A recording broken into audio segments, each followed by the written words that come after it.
On July 14, 1518, a woman named Frau Troffea stepped out of her half-timbered home onto the narrow cobbled streets of Strasbourg and began to dance. There was no music, no celebration, no festival. She just started dancing, twisting and spinning and moving in silence. Her husband begged her to stop. Neighbors gathered to watch. But Frau Troffea kept dancing, hour after hour, all day, into the night, until finally she collapsed from exhaustion. When she woke, she started dancing again. Her feet were bloody. Her body was battered. But she couldn't stop.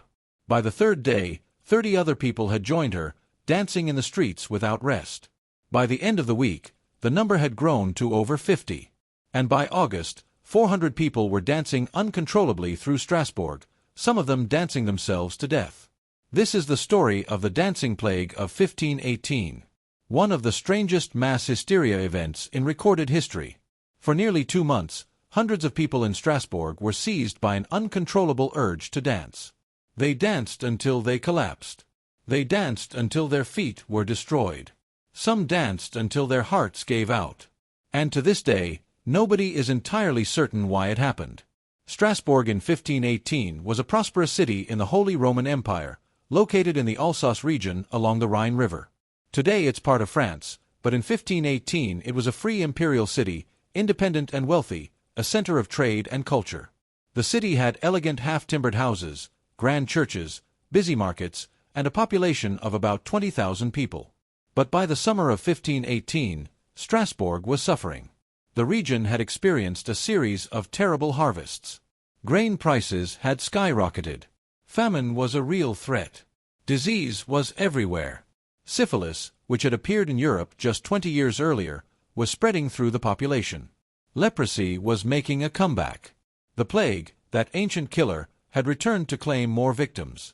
And to make matters worse, the winter of 1517 had been brutal, followed by a scorching hot summer in 1518. The people of Strasbourg were living under crushing stress. Economic hardship, disease, fear, hunger, death all around them. The medieval world was harsh under the best circumstances. But 1518 was one of the worst years in living memory. The population was desperate, terrified, looking for explanations for why God seemed to be punishing them. Into this atmosphere of dread and suffering, Frau Troffea began to dance. And what started as one woman's bizarre compulsion would spiral into something much larger and far stranger. For the first few days, people thought Frau Troffea might be possessed by demons. Or perhaps she was having some kind of divine vision. Medieval Europeans believed firmly in supernatural forces. Demons could possess you. Saints could curse you. God could strike you down or lift you up. Frau Troffea's dancing seemed too strange, too sustained, too intense to be natural. Her husband tried to make her stop. He physically restrained her. But the moment he let go, she started dancing again. It was as if something had taken control of her body. The dancing wasn't joyful. It wasn't celebratory. Witnesses described it as frenzied, desperate, exhausting. Frau Troffea wasn't having fun. She was suffering. But she couldn't stop. By the end of the first week, over 30 people had joined her. They appeared on the streets, one by one, and began to dance. The same frenzied movements. The same inability to stop. They danced through the day and into the night.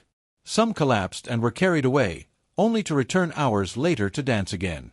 Their feet bled. Their bodies were bruised and battered. But they kept dancing. The city authorities didn't know what to do. They consulted physicians. The doctors examined the dancers and diagnosed them with hot blood. The medieval theory of medicine was based on the 4 humors: blood, phlegm, yellow bile, and black bile. When these humors were out of balance, disease resulted. The doctors believed the dancers had too much hot blood, which was causing their bodies to overheat and forcing them to move uncontrollably. The prescribed treatment was shocking. The doctors recommended that the dancers should dance more. The theory was that they needed to sweat out the excess heat. If they danced hard enough, for long enough, the fever would break and they'd be cured. So the city council, following the doctor's advice, did something that seems absolutely insane today. They built stages for the dancers. They hired musicians to play for them day and night. They even hired professional dancers to help keep the afflicted moving. Guild halls were opened up to give the dancers more space. The city was trying to cure the dancing plague by encouraging more dancing. It backfired spectacularly. With music playing and official sanction given, more people joined the dancing. The contagion spread. By early August, estimates suggest that up to 400 people were dancing in the streets of Strasbourg. The entire city was caught up in this bizarre epidemic. And people were dying.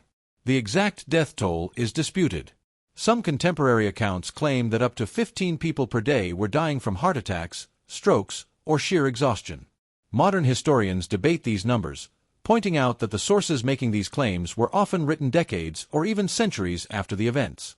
But there's no doubt that people did die. Multiple sources confirm deaths, even if the exact number is uncertain. Imagine the scene. The summer heat beating down on Strasbourg. The streets filled with hundreds of people dancing uncontrollably. Musicians playing endlessly. The sound of feet pounding on cobblestones. People collapsing. Being carried away. Dying. And through it all, more people joining the dance, unable to stop themselves. The authorities realized their mistake. The music and stages hadn't cured anyone. They'd made it worse. So the council reversed course. They banned music in the streets.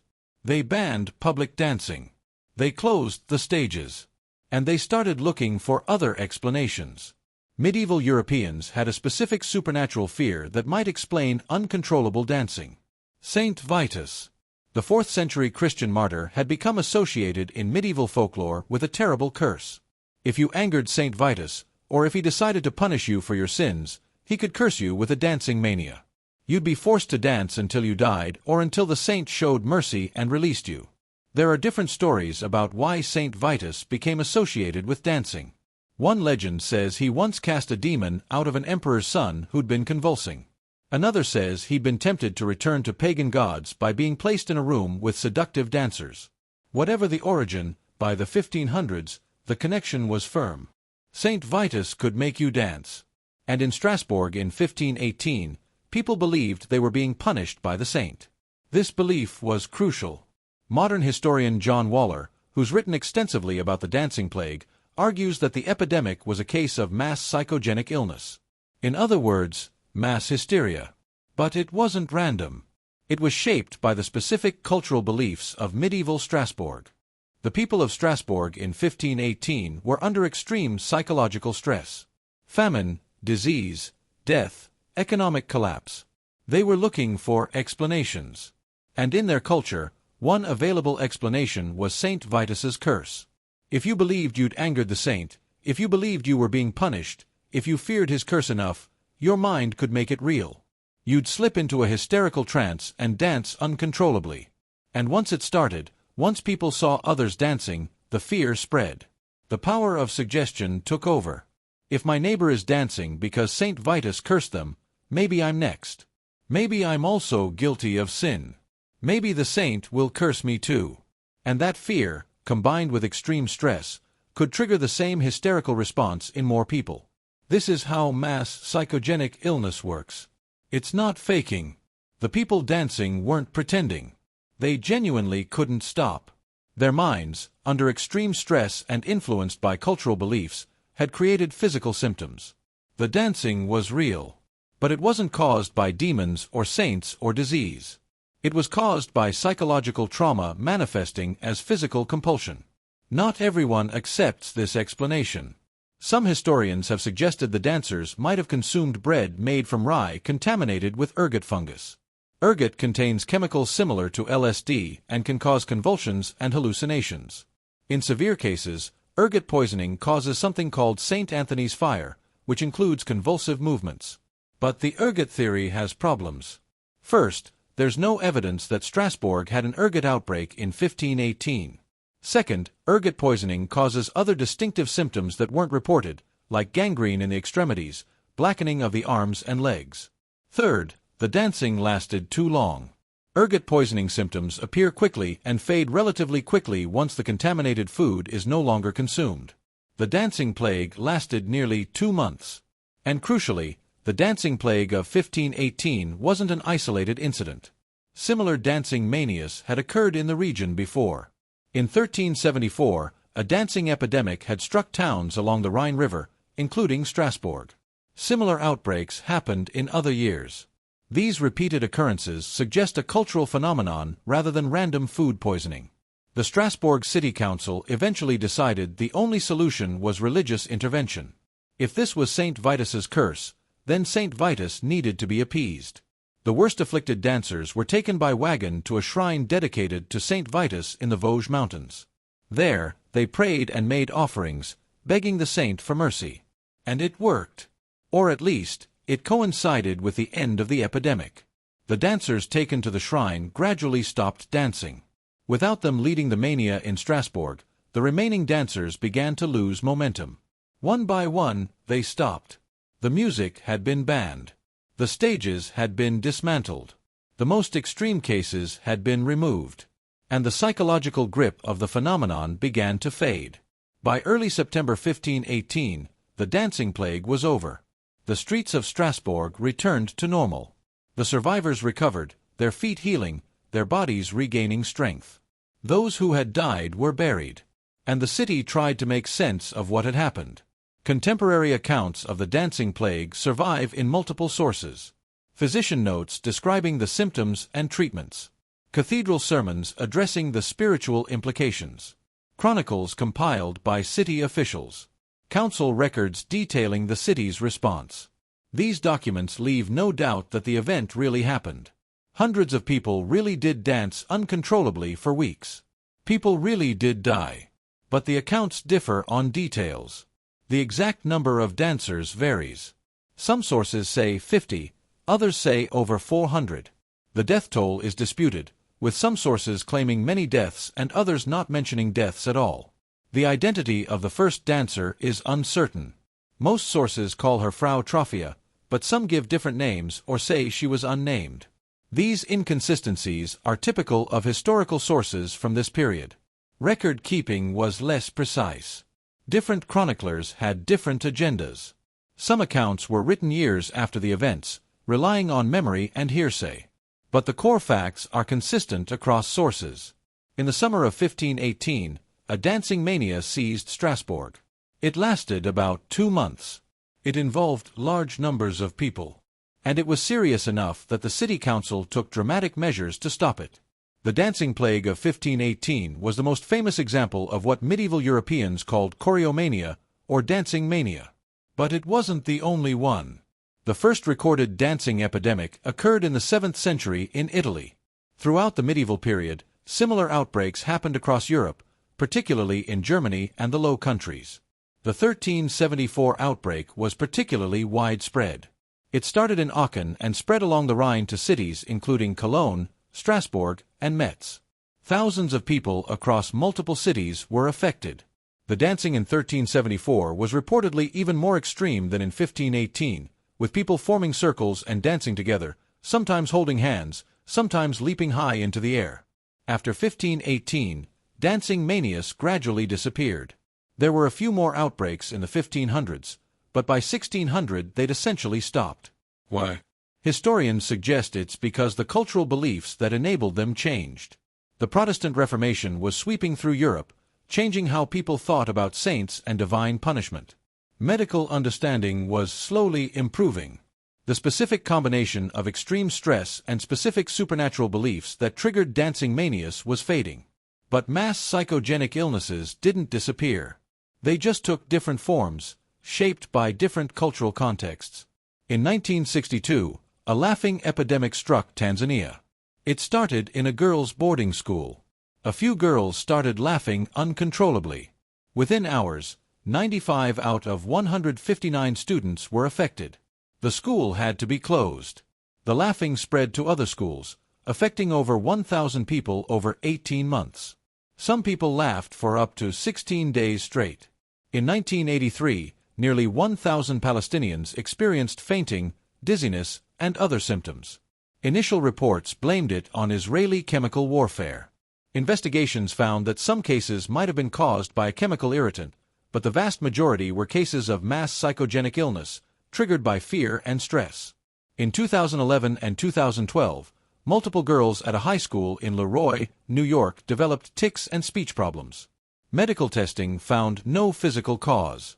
Experts concluded it was mass psychogenic illness, likely triggered by stress and social media amplification. These modern cases share characteristics with the dancing plague. They occur under conditions of high stress. They're shaped by cultural context and beliefs. They spread through social networks. The symptoms are real, not faked, but they're psychologically rather than physically caused. And they eventually resolve once the psychological pressure is relieved. The dancing plague of 1518 has captured imaginations for centuries. It's been referenced in literature, art, and music. In 2020, the filmmaker Jonathan Glazer created a short film called Strasbourg 1518, which aired on the BBC during the COVID-19 lockdown. The film drew parallels between the 1518 dancing epidemic and the collective trauma of the pandemic. In 2022, Florence and the Machine released a song called Choreomania inspired by the dancing plague. The album it appeared on was titled Dance Fever. The song explores themes of loss of control, of being driven by forces beyond understanding, of dancing as both escape and trap. The graphic novel The Dancing Plague by Gareth Brooks, published in 2021, tells the story through beautiful and haunting artwork. Multiple books have explored the phenomenon from historical and psychological perspectives. The dancing plague has become a symbol for how collective trauma manifests, how psychological distress can become physical, how beliefs shape reality. What makes the dancing plague so compelling isn't just its strangeness.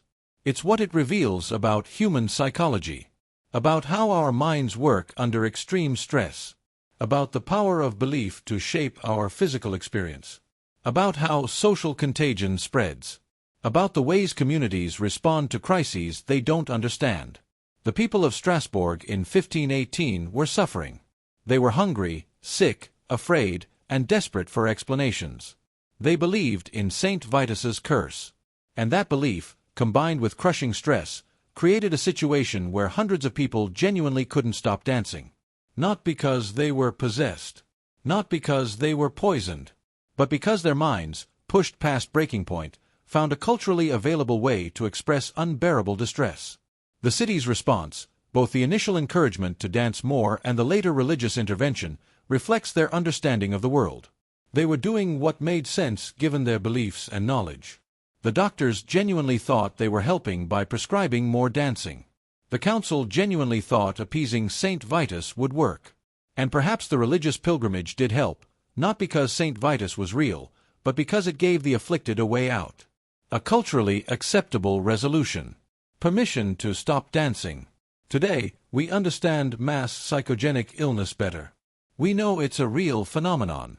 We know stress and belief can create genuine physical symptoms. We know social contagion is real. But we still don't fully understand how to prevent these events or how to treat them when they occur. The mind remains mysterious in many ways. The dancing plague reminds us that reality is more complex than it seems. That the line between physical and psychological isn't always clear. That what we believe shapes what we experience.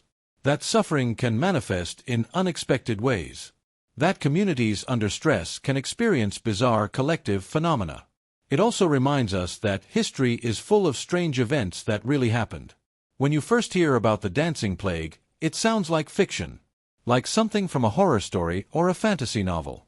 But it's real. Multiple sources confirm it. Hundreds of people really did dance uncontrollably through the streets of Strasbourg for nearly 2 months in 1518. Some of them really did die. The streets where they danced still exist. You can walk them today. Strasbourg is a beautiful city, with its medieval architecture preserved. The places where Frau Troffea first started dancing, where the stages were built, where the musicians played, they're still there. The city that experienced one of history's strangest mass hysterias is now a tourist destination, known for its Christmas markets and its cathedral and its position as a seat of European Parliament. The dancing plague is barely remembered locally. There are no monuments to it, no major commemorations. It's become an obscure historical footnote, known more to historians and psychology researchers than to the general public. But the story deserves to be told. Because it's fascinating, yes. Because it's bizarre, absolutely. But also because it teaches us something important about human nature. We're not as rational as we think. Our minds can betray us in strange ways. Under enough stress, with the right cultural beliefs, we're capable of extraordinary behaviors. We can dance ourselves to death. We can laugh for days. We can faint en masse. Our bodies can manifest symptoms that have no physical cause but are nonetheless completely real. The people who danced in Strasbourg weren't crazy. They weren't stupid. They weren't possessed by demons or cursed by saints. They were ordinary people pushed to the breaking point by circumstances beyond their control. And their minds found a way to express unbearable distress through their bodies. They danced because, in their world, in their moment, dancing was how suffering manifested. Frau Trophia, the woman who started it all, has become a symbol. The first dancer. Patient Zero. We don't know what happened to her after the plague ended. We don't know if she survived. Historical records don't tell us. She appears at the beginning of the story and then vanishes from the record. But her legacy is this bizarre chapter of history that continues to fascinate over 500 years later. The dancing plague of 1518 stands as one of the strangest well-documented events in human history. Not the deadliest, not the most impactful, but certainly one of the most inexplicable. 400 people dancing themselves to exhaustion and death in the streets of a medieval city. Dancers unable to stop. Physicians prescribing more dancing. Musicians hired to play around the clock. A city council banning and then unbanning dancing. A desperate pilgrimage to appease an angry saint. It sounds impossible, but it happened. The documents prove it. The dancing plague was real. And that makes it all the more disturbing, all the more fascinating, and all the more human.